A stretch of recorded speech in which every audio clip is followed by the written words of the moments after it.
నా తరపున మీకు హ్యాపీ ప్రామిస్ డే.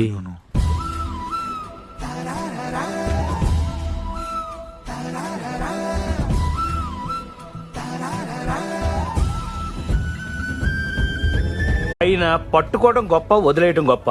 లైఫ్ లో గెలవటం గొప్ప, ఓడిపోవడం గొప్ప.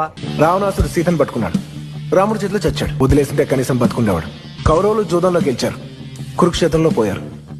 ఓడిపోయి ఉంటే బ్రదర్స్ అందరు కలిసి ఇలా పార్టీ చేసుకుంటూ హ్యాపీగా రాజ్యం వేయలేవారేమో. సో కొన్నిసార్లు పట్టుకోవటం కంటే వదిలేయటమే కరెక్ట్, గెలవటం కంటే ఓడిపోవటమే కరెక్ట్. ఈ రోజు నేను ఇలా ఉన్నానంటే దానికి కారణం మా నాన్న మాటలు.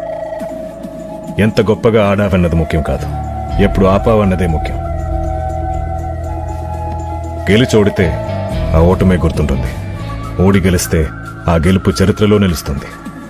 ఎందుకంటే history only remembers how you finished. చరిత్ర నన్ను ఎలా గుర్తుపెట్టుకుంటుందో